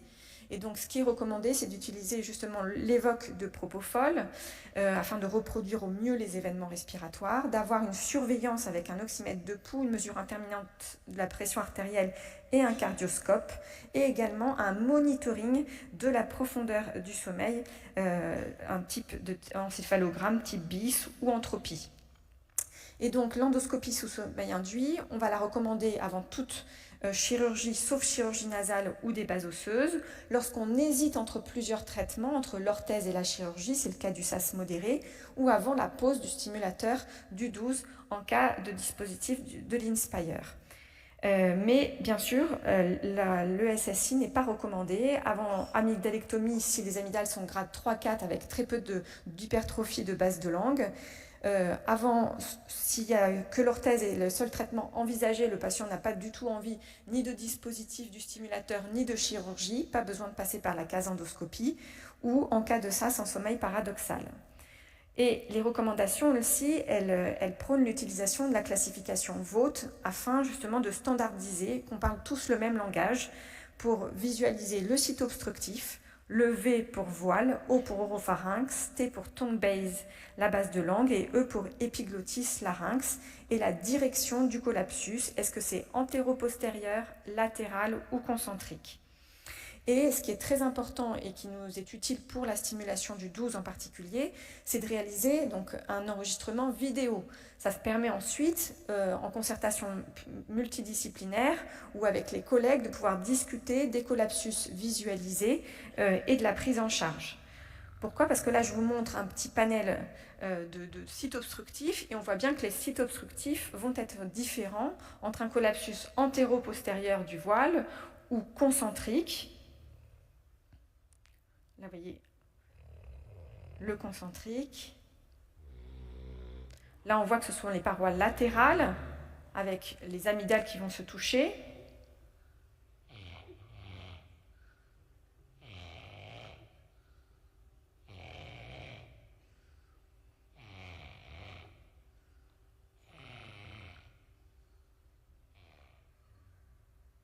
Et là, vous voyez cette épiglotte qui va basculer. Et là, ce dernier exemple, vous voyez les amygdales linguales, vous voyez, qui vont aller se percuter dans le sens transversal. Et là, vous voyez cet enroulement de l'épiglotte, enfin, dans ce cas précis. Donc, vous voyez, à travers ces exemples, et là encore, cette bascule de l'épiglotte que le site peut être vraiment différent d'un patient à l'autre. Et c'est là où on vient au concept de traitement personnalisé. Pourquoi ? Parce que vous voyez bien à travers cette image qu'en fonction du site obstructif, on va proposer une chirurgie qui est différente. Site amygdalien, une amygdalectomie, un site obstructif vélaire unique antéro-postérieur, on pourra pouvoir proposer une palatoplastie antérieure ou une pharyngoplastie d'expansion latérale, avec justement des taux de succès qui sont bien meilleurs que la fameuse UVPP d'avant. On arrive à avoir 70% à peu près de succès dans une méta-analyse qui a été publiée en 2018. Si le site de base de langue est prédominant, eh bien, on va voir si c'est plutôt des amygdales linguales, on pourra faire une résection robot-assistée ou une orthèse si en propulsant la mandibule, on lève l'ensemble des obstacles. Et si c'est plutôt la base de langue musculaire, proposer un stimulateur du 12. Et en cas de site obstructif épiglottique, soit la propulsion mandibulaire nous permet de voir qu'il y a une levée complète de l'obstacle et proposer une orthèse, soit faire une chirurgie, résection du bord libre de l'épiglotte. Et puis l'endoscopie sous sédation, elle peut être réalisée également sous PPC pour comprendre les causes d'échec de la PPC. Donc vous voyez, je suis désolée, je fais beaucoup de digressions aujourd'hui, mais c'est pour vous montrer qu'il y a toute une logique de prise en charge avant d'arriver au neurostimulateur du 12 et qu'on peut être aidé par cette endoscopie sous sommeil induit. Et donc là, je vous montre les résultats. C'était une étude observationnelle. Ils ont pris 30 patients qui étaient en échec de PPC et ils ont fait l'endoscopie sous sédation sous PPC et en utilisant la classification Vaught. Alors comment on peut la faire ? Soit on prend le masque du patient, on le perce pour mettre le nasofibroscope relié à la ventilation, la machine de ventilation, soit on peut prendre des masques pour fibroscopie avec un petit opercule où on peut glisser le fibroscope. Et donc quand on regarde les causes d'échec qu'on peut voir sous PPC lors de l'endoscopie sous sommeil induit, eh bien on s'aperçoit des fois c'est des problèmes de masque. Le patient, quand il serre son masque, eh bien, ça va au contraire provoquer un collapsus. On peut avoir la persistance d'un collapsus antéro-postérieur ou au contraire un obstacle qui n'était pas présent et qui est provoqué par la PPC. Donc là, on le voit, un patient où la PPC va faire basculer l'épiglotte ou la persistance d'un collapsus concentrique. Donc, si on en revient à notre neurostimulateur du 12, quel va être le phénotype obstructif idéal ? Vous avez vu que dans les critères qu'on vous a présentés, c'est plutôt des critères de sélection négatifs, c'est-à-dire qu'il ne faut pas de collapsus concentrique du voile, mais ça ne nous dit pas ce qu'il faut trouver. Donc, on considère quand même logiquement qu'il faut une base de langue avec un obstacle prédominant, qu'il ne faut pas de collapsus concentrique du voile, qu'on a le droit d'avoir un collapsus partiel antéro-postérieur, 1-2, mais par contre, on a tendance à dire dans les études et en pratique que lorsqu'il y a un collapsus transversal des parois pharyngées, la stimulation du 12 avec le dispositif Inspire ne va pas être performant. Mais maintenant qu'on a dit ça, si on regarde les grandes méta-analyses pour voir quels sont les phénotypes obstructifs les plus fréquents observés en endoscopie sous sommeil induit, eh bien on s'aperçoit que finalement la base de langue, c'est un patient sur 2, et que ça s'associe souvent avec le voile qui est présent dans 84% des cas. Et finalement, les amygdales, c'est que 1/3 des cas, et l'épiglotte, c'est seulement également 1/3 des cas. Et si on regarde le collapsus au niveau du voile, donc vous voyez, c'est des méta-analyses qui reprennent quand même 749 patients, c'est des grosses cohortes, eh bien on s'aperçoit qu'il y a un patient sur 2 en cas d'obstacle vélaire qui a un collapsus concentrique. Donc vous voyez effectivement l'effet d'entonnoir où quand on sélectionne nos patients, il faut réaliser beaucoup d'endoscopies de sommeil pour sélectionner un patient qui finalement pourrait vraiment avoir le bénéfice du stimulateur du 12. Donc en pratique, le rôle de l'ORL, ça va être sélectionner le bon candidat. Le professeur Cagnado va en parler après, donc sur les données polysomnographiques, donc je vais m'intéresser plutôt aux facteurs anatomiques. Il faut bien sûr que l'IMC ne soit pas trop important, parce que pour tout point de BMI en plus, on perd de 9% de succès sur la thérapeutique.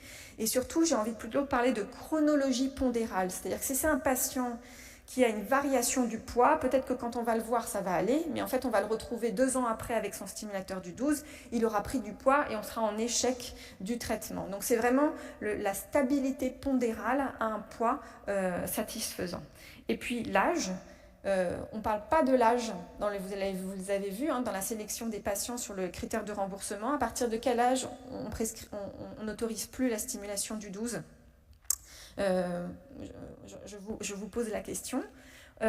On sait que plutôt les femmes, ça va plus marcher que les hommes. Il ne faut pas que l'IH soit trop élevé. Et surtout, vous avez vu, finalement, il faut que l'examen des voies aériennes supérieures soit normal. Il ne faut pas un facteur anatomique prédominant.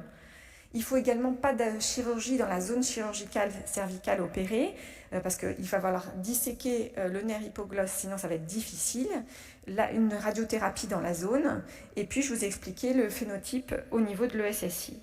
Donc finalement, le rôle de l'ORL, pour finir, c'est aussi de s'intégrer dans un réseau multidisciplinaire. C'est pas, on a envie de tester autre chose, on va lui proposer une chirurgie. Il faut s'intégrer dans un parcours de soins. Donc je vous montre l'exemple, justement, au moins, comme on attend le stimulateur du 12, ça permet de se structurer, avec une infirmière de coordination qui va permettre, avec l'aide d'un questionnaire de screening des patients des médecins, et de faire tout le bilan.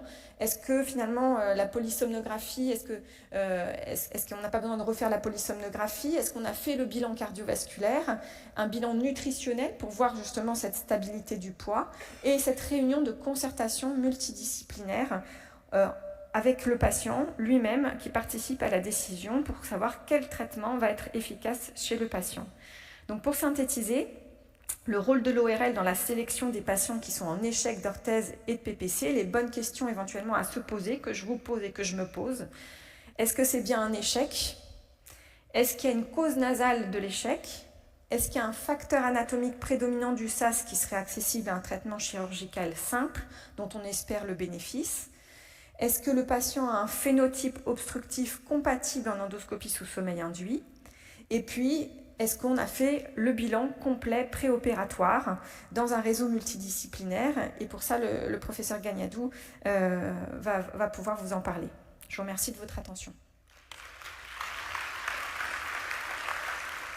Merci beaucoup pour cette très belle présentation qui nous a bien montré la nécessité d'éliminer une cause d'échec des traitements antérieurs et le rôle central de la fibroscopie sous sommeil. Malheureusement, on ne va pas avoir le temps pour les questions, donc on va pouvoir passer au dernier orateur. Le temps que Frédéric s'installe, moi je voudrais faire un commentaire. Il y a un sujet psychologique aussi très important. C'est-à-dire que quand on adresse des patients non adhérents, nous on a fait pas mal d'études sur nos patients, et il y a un pourcentage de patients qui sont non adhérents à tout. Donc il faut aussi prendre en compte le fait que quand ils viennent vous voir en disant « je veux ça maintenant », il y a une évaluation précise à avoir des attentes du bénéfice du traitement, parce que parfois, les gens, même sur la stimulation, disent « ça non plus, ça ne me va pas ». Donc la dimension psychologique aussi de l'engagement, en particulier par rapport à la chirurgie, c'est une dimension importante. Bon, je me tais. Merci Pierre.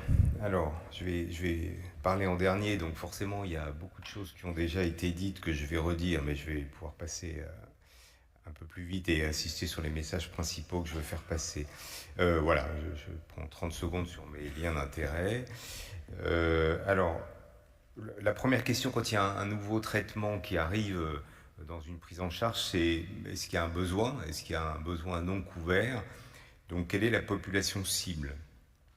En France, on n'a pas une idée bien précise de la prévalence des apnées du sommeil. J'ai trouvé ce papier publié récemment qui porte sur une cohorte assez fabuleuse, la cohorte Constance, qui est la grosse cohorte française en population générale.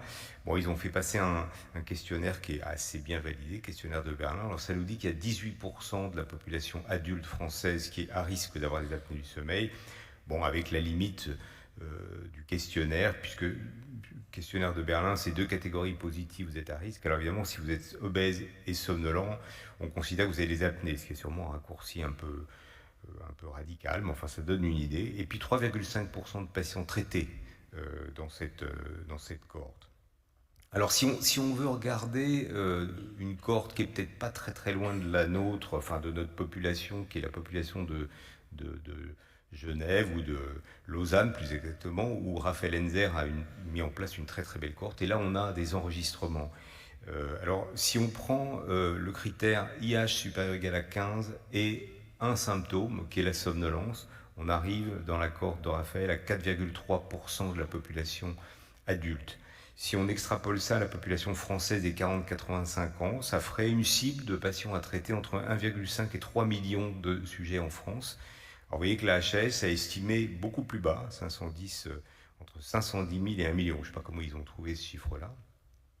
C'est comme les chiffres évalués par les manifestants et les syndicalistes, on n'est jamais tout à fait d'accord, mais je pense qu'on est quand même plus près de 3 millions, surtout que vous allez voir on a déjà beaucoup de patients traités. Alors en France, les traitements remboursés, vous savez qu'on rembourse pour 15 de DIH et des symptômes, pas seulement la somnolence, 3 symptômes, avec 2 traitements, la PPC pour en gros les plus sévères ou les modérés avec beaucoup de comorbidités cardiovasculaires ou une somnolence importante, et puis l'orthèse pour les autres. Alors en France, on met beaucoup de PPC. Ça, c'est les chiffres tout à fait officiels du nombre de patients sous PPC entre 2018 et 2022. Vous voyez l'augmentation qui est vertigineuse, 1 640 000 aujourd'hui. Il y a à peu près, en comptant les entrées-sorties, 250 000 nouvelles prescriptions par an. On en met beaucoup, mais on en enlève aussi beaucoup. Ça, c'est les données de Jean-Louis Pépin sur la cohorte récemment publiée. En France, il faut bien retenir ce chiffre, à 3 ans, vous avez la moitié des patients que vous avez mis sous PPC qui sont désappareillés. Plus chez les sujets jeunes, un peu plus chez les femmes que chez les hommes, et quand il y a des comorbidités, la BPCO, le diabète, etc. Donc on a un taux d'interruption de traitement qui est important, et ce qu'apporte cette cohorte en même temps, c'est qu'elle montre que finalement, dans l'extrême majorité des cas, les patients, on ne leur propose rien derrière. De telle sorte que là, ils font une deuxième analyse qui montre que finalement, la majorité revient finalement à la PPC et refait un nouvel essai. Pourtant, on sait que arrêter le traitement par PPC, ça a des conséquences à court terme. Je ne sais pas si vous savez ça, mais il y a des essais randomisés qui ont été faits par le groupe d'Oxford en particulier, qui ont bien montré que si vous arrêtez votre traitement, à court terme, vous avez de la dysfonction endothéliale, votre pression monte, votre rythme cardiaque monte, bien sûr les poires se réapparaissent, donc ça a des conséquences. Et puis à long terme, maintenant on a plusieurs études qui montrent que l'arrêt de traitement est péjoratif sur le plan de la morbimortalité à long terme. Donc c'est pas bien qu'un malade qui arrête se voie sans traitement. On met des orthèses aussi en France, mais vous voyez, beaucoup moins. Ça, c'est les mêmes chiffres officiels pour l'orthèse. On met à peu près, ces dernières années, 24-25 000 orthèses par an. C'est-à-dire 10 fois moins qu'on met de PPC. Et vous voyez que c'est pas en augmentation sur les dernières années. Alors, il y a plein de raisons à ça, le poids de l'histoire, et puis aussi le fait que l'orthèse, il y a des contre-indications. Il y a une étude grenobloise très ancienne, 2007, qui avait évalué à 1/3 le taux de contre-indication. Malade, 100 patients qui seraient potentiellement candidats, il y en a 1/3 qui ne peuvent pas avoir du fait de contre-indication dentaire ou temporomandibulaire, et puis à peu près 30-35% de non-réponses qui sont difficilement prévisibles. Donc, il y a indiscutablement un besoin non couvert avec des patients qui ont en échec de PPC ou en contre-indication ou échec d'orthèse. Alors après, la HAS fait son travail, et donc ça, c'est l'avis qui a été rendu sur INSPIRE, parce que c'est le seul qui est pour l'instant validé. Et eux, ils estiment, bien sûr en intégrant toute une dimension d'économie de la santé, de limitation des coûts, la cible entre 250 et 450 patients par an. Alors, bon... c'est quoi les règles de bonne pratique qu'on pourrait retenir, en sachant qu'il y a déjà beaucoup de choses qui ont été dites, si on veut démarrer cette prise en charge à partir du moment où elle sera officiellement remboursée?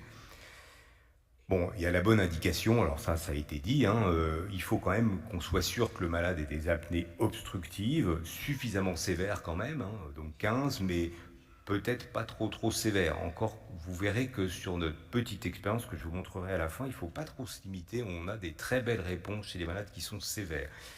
Il faut quand même réévaluer la sévérité de la maladie quand même avant de se lancer dans le geste. Je pense que 6 mois, un enregistrement qui date de moins de 6 mois, ça me paraît quand même assez raisonnable. Bon, l'obésité, ça a été dit, plus 1 kg par mètre carré, moins 10% de succès. L'âge, c'est une bonne nouvelle, il n'y a pas grand-chose qui s'arrange avec l'âge, mais il semble qu'en vieillissant, on gagne des chances de succès de la stimulation, plus les femmes que les hommes, je ne sais pas trop pourquoi, mais il y avait eu des données déjà un peu sur ça, sur l'orthèse, sur la collapsibilité. Peut-être que les femmes ont une collapsibilité des voies aériennes un peu moins importante. C'est un peu notre expérience. Les meilleurs résultats, on les a obtenus chez les femmes. Et puis IH pas trop élevé, mais enfin encore qu'il ne faut pas se limiter, il ne faut pas non plus tomber dans un travers où on implante des patients qui n'ont rien ou pratiquement rien. Refus ou échec, bon alors dans un monde idéal, peut-être dans l'avenir, on pourra choisir une thérapeutique et proposer d'emblée une thérapeutique basée sur un phénotypage patient, sur un choix patient. Mais aujourd'hui, si on commence à dire ça aux tutelles, là ça va être dramatique. Donc on doit rester sur échec PPC, échec orthèse avant de le proposer. Éviter les contre-indications, donc il y a beaucoup de choses qui ont été dites. Évidemment, un patient qui a des contre-indications cardio-respiratoires très sévères, l'infarctus récent, enfin, on est obligé d'arrêter les antiagrégants pour implanter le patient, des antécédents d'AVC, c'est compliqué. Insomnie, je vais y revenir, mais Renaud en a parlé, ça se faisait vraiment à prendre en compte. Il ne faut pas implanter des malades qui sont insomniaques, qui vont avoir une hypersensibilité à la stimulation, ça ne marchera pas. Ou alors il faut au moins, comme pour la PPC, mettre en place une prise en charge de l'insomnie concomitante. Pas de SAS centraux, hein. Il y a quelques cas de SAS émergents sous stimulation du 12 qui ont été publiés, donc il ne faut pas s'amuser à implanter des patients qui ont plus de 25% d'événements centraux. Éviter les positionnels parce que c'est pas très logique de stimuler toute la nuit un malade qui va avoir des événements uniquement quand il est sur le dos, et j'espère qu'un jour on aura d'autres propositions thérapeutiques plus ciblées pour ces malades-là. Bon, évidemment la vie ORL c'est très important. Rappelez que dans l'étude pivot STAR, sur 929 patients, 126 implantés, 13%. Hein, donc il y a quand même une sélection qui fait qu'au bout du compte on perd des patients. Ça, Renaud l'a montré pour illustrer le fait qu'il faut éviter d'inclure des patients qui ont une plainte d'insomnie. Ça a été dit aussi, mais il faut une équipe entraînée. Alors quand on dit équipe entraînée, c'est des chirurgiens qui ont appris à faire, hein, qui ont bien voulu apprendre avant de se lancer, c'est hyper important, hein, qui savent faire des anesthésistes, qui savent surveiller les patients et qui savent aussi conduire l'endoscopie de sommeil avec l'équipe d'ORL, du suivi post-opératoire. C'est important d'avoir quelqu'un dans l'équipe, un technicien dans l'équipe qui va quand même cibler son activité sur ça, parce qu'il faudra voir les patients, les revoir les réglages, et c'est important d'avoir quelqu'un qui suit ça. Et puis il faut donner du temps. C'est des nouvelles thérapeutiques et les patients sont quand même très demandeurs de consultation. Ils sont sortis, ils veulent revenir, il y a un souci, vous m'aviez dit ça, je ne ressens pas les choses tout à fait comme vous me l'aviez dit. Il faut quand même donner du temps pour suivre les patients. Il faut que le patient évidemment soit informé. Moi je dis toujours, il ne faut pas survendre, en particulier sur l'IH. Hein. On a une espèce de culture de normalisation de l'IH. Alors si vous dites au patient, tout va bien se passer, vous n'aurez plus d'apnée, vous allez être déçu très souvent, et lui aussi.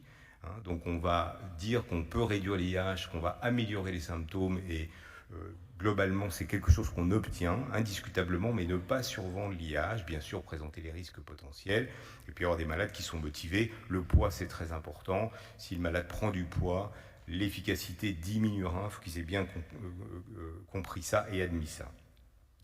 Parcours de soins, je vous montre juste la façon dont on travaille nous, dont on a mis en place le parcours patient. Ça commence par une consultation initiale. Bon, c'est surtout moi qui m'en occupe pour l'instant. Donc on reçoit le patient, un patient qui vient quand même demandeur de ça. Il est en échec de traitement et il va avoir entendu parler de ça. Il vient voir en disant est-ce que je pourrais pas avoir ce traitement-là. Donc là déjà, on va écarter un certain nombre de patients qu'on va considérer comme inéligibles. Et puis il y a des malades qui, quand on leur explique, vont dire « Oh ben non, finalement, ça, je ne suis pas partant. » Alors, on a la chance maintenant d'avoir un ordinateur sur le bureau et plein de vidéos sur Google, donc c'est pas difficile du tout de montrer comment ça se passe.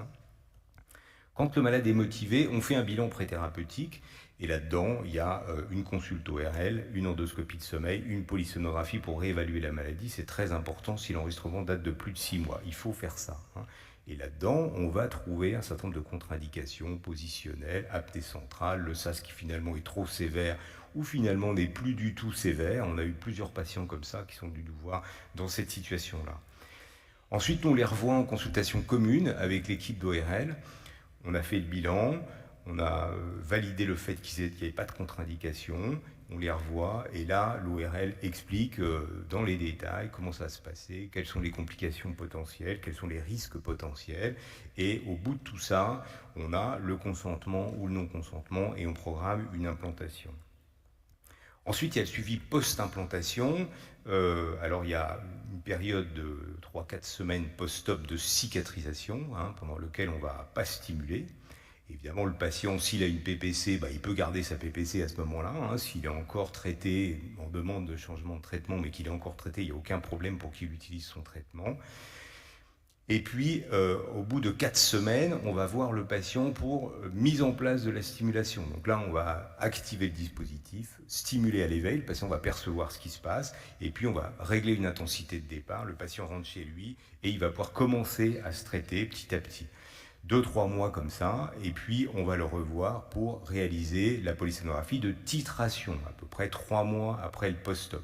Souvent, on est déçu à ce moment-là. Souvent, les résultats ne sont pas extraordinaires parce qu'il faudra affiner les réglages pour atteindre une efficacité. Puis après, on les suit en consultation, on fait les enregistrements ambulatoires à distance pour vérifier, une fois qu'on a atteint une espèce d'équilibre, quel est le niveau d'efficacité atteint.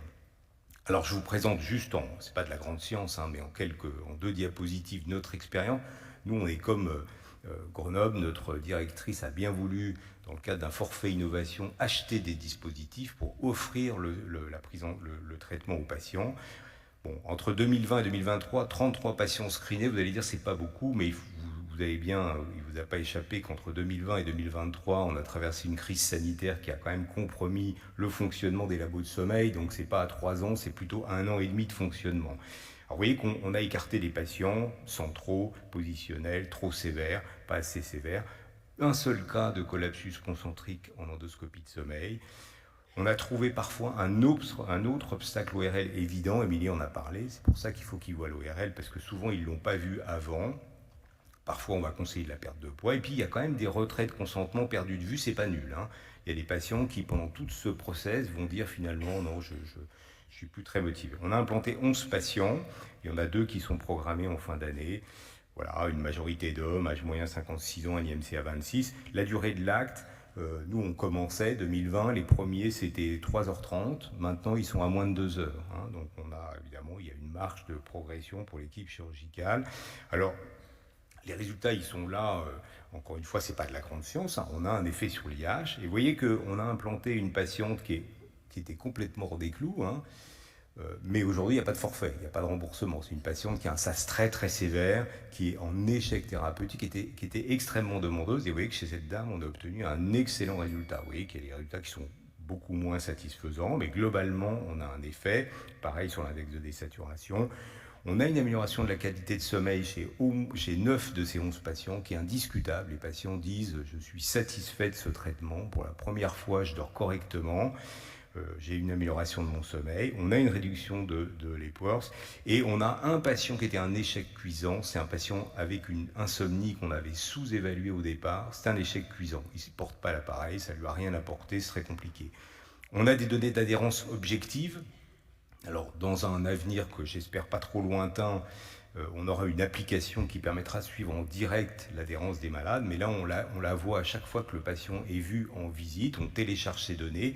Vous voyez que sur 6 patients pour lesquels on a récupéré juste avant ce symposium les données, on est à 6h45 en moyenne. Sécurité, ça c'est très important. Bon, il y a un peu d'œdème post-op, hématome sous-mandibulaire, il faut expliquer ça aux patients, ils ont c'est un peu gonflé sous la mandibule, mais ça disparaît. Inconfort lié à la stimulation, c'est 2 patients pour lesquels on a dû baisser un peu le niveau de stimulation. Un patient qui juge que le générateur est un peu trop visible, mais ce qui est important, c'est aucun effet indésirable grave. Pas de retrait de dispositif, pas d'infection, pas de problème sérieux.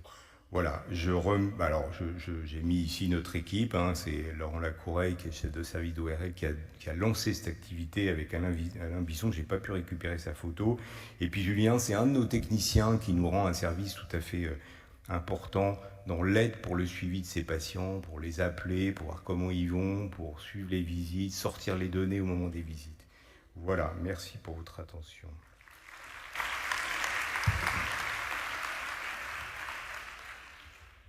Merci beaucoup. Si vous avez des questions complémentaires sur la présentation,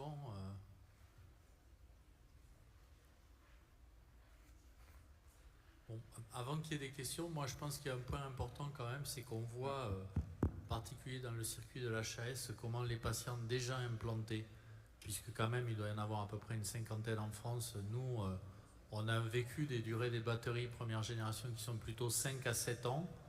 Je pense que ça sera important d'avoir une stratégie concertée aussi par rapport au remplacement des dispositifs, et ça c'est à discuter je pense avec Inspire le plus rapidement possible, justement quand on va avoir accès au remboursement.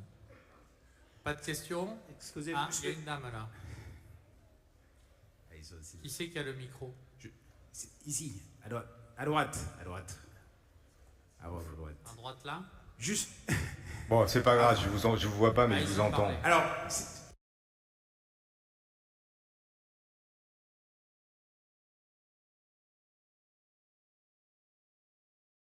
moi je suis cardio, j'exerce à Arles.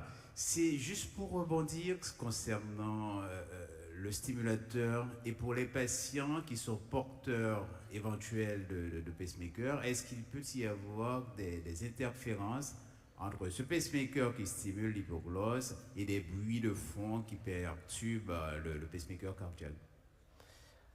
Ah, c'est une excellente question. J'ai des retours. J'ai pas de réponse définitive. Je sais pas si mes collègues en ont. J'ai pas de réponse définitive. Est-ce que le port d'un pacemaker pour le cœur est une contre-indication à l'implantation d'un stimulateur du 12? Je pense pas que c'en soit une, mais je veux pas dire de bêtises. Moi, j'ai jamais été confronté au problème.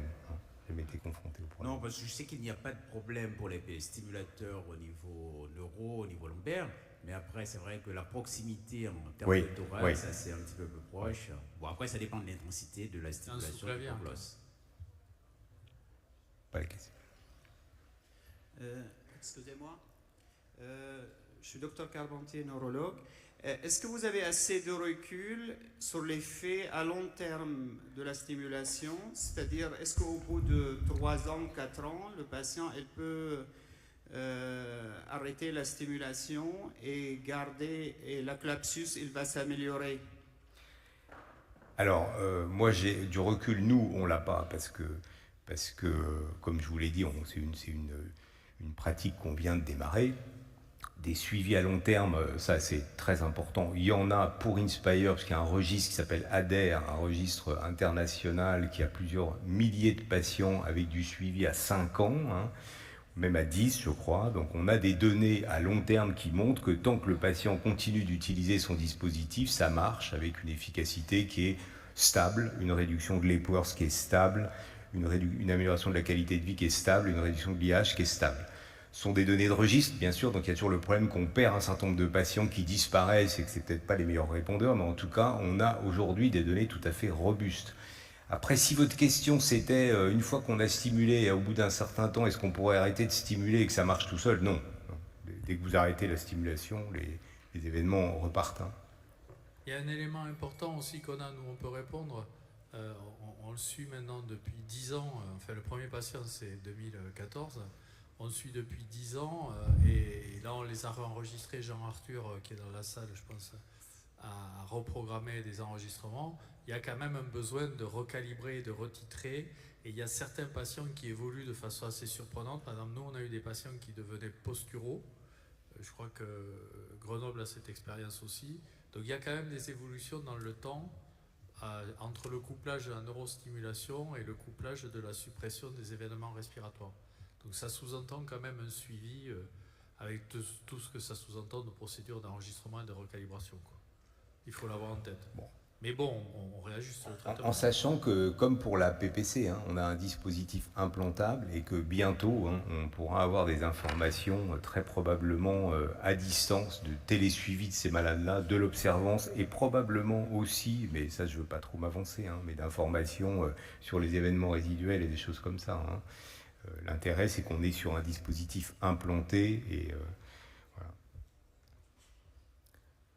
Bon, alors malheureusement, c'est vrai que ça fait 2 années de suite qu'on en parle et on aurait été heureux de pouvoir annoncer aujourd'hui que ça allait démarrer demain. C'est la lenteur administrative française. Ça va arriver, c'est certain, il n'y a pas de doute. Mais il va falloir encore patienter peut-être quelques semaines. Enfin bon, merci à tous les orateurs. Merci pour ce symposium et rendez-vous l'année prochaine avec le remboursement, les ouvertures de nouveaux centres et le suivi des nouveaux dispositifs.